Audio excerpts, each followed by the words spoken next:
ସର୍ବପ୍ରଥମେ ମୋର ପ୍ରାଣର ପ୍ରିୟ ମୋର ସ୍ତ୍ରୀ ଆଜି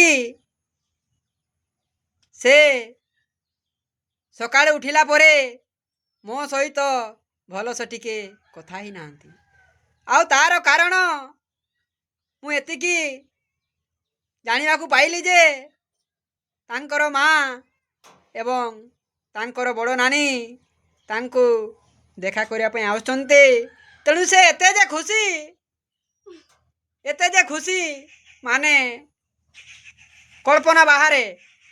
ତ ଯାହା ବି ହଉ ମୋ ସହିତ କଥା ନହେଲେ ନାହିଁ। ତାଙ୍କର ଖୁସିରେ ଆଜି ମୋତେ ଖୁସି ହେବା ପାଇଁ ପଡ଼ିବ ବା ତାଙ୍କ ସହିତ ମିଶିକି ରହିବା ପାଇଁ ପଡ଼ିବ। ତେଣୁ ଏମିତି ସ୍ତ୍ରୀଙ୍କୁ ମୁଁ କେବେ ଭୁଲି ପାରିବି ନାହିଁ ଯେ ତାଙ୍କ ଖୁସିରେ ମୋତେ ବି ଖୁସି ହେବା ପାଇଁ ପଡ଼ୁଛି। ତେଣୁ ତାଙ୍କୁ ବହୁତ ବହୁତ ଧନ୍ୟବାଦ।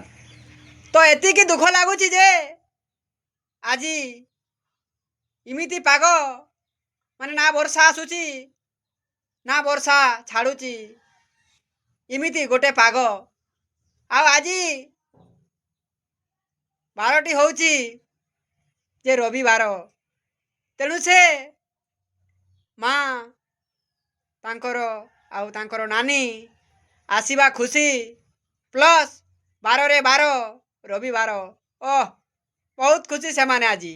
ତ ମୁଁ ଦୁଃଖିତ ଏଇଥିପାଇଁ ଆପଣମାନେ ସବୁ ଜାଣିପାରୁଥିବେ କ'ଣ ପାଇଁ। ତ ହସ ମଲି ଝରି ପଡ଼ୁଛି। ତାଙ୍କର ହସ ଆଜି ମୋତେ କ'ଣ କରୁଛି ମୁଁ ଜାଣିପାରୁନି। ତ ଯାହା ବି ହଉ ଏତିକି କହିବି ଯେ ମା ତାଙ୍କର ଝିଅ ଦୁଇ ଭଲରେ ରୁହନ୍ତୁ ଏବଂ ମୋତେ ଟିକେ ତାଙ୍କ ଖୁସିରେ ସାମିଲ ହେବା ପାଇଁ ସୁଯୋଗ ଦେବେ କି ନାହିଁ ତାଙ୍କୁ ଟିକେ ପଚାରିବା। ଆପଣଙ୍କୁ ଆମେ ଅନୁରୋଧ କରୁଛୁ ଆପଣ କିଛି କହିବେ ନାହିଁ। ତା ମାନେ ମୋତେ ଲାଗୁଛି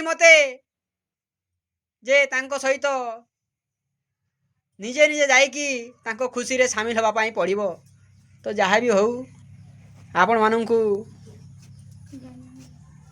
ଏତିକି କହିବି ଯେ ସମସ୍ତେ ଖୁସିରେ ରୁହ, ସମସ୍ତେ ଭଲରେ ରୁହ। ଆଜିର ଜୀବନ କାଲି ନାହିଁ। ଆଉ କିନ୍ତୁ ଯାହା ବି ହଉ ଆଜି ମୋ ସ୍ତ୍ରୀ ବହୁତ ଖୁସି। ତେଣୁ ମୁଁ ବି ଖୁସି। ତ ଦୁଃଖ ଏତିକି 12ଟି ରବିବାର ପଡ଼ିଗଲା।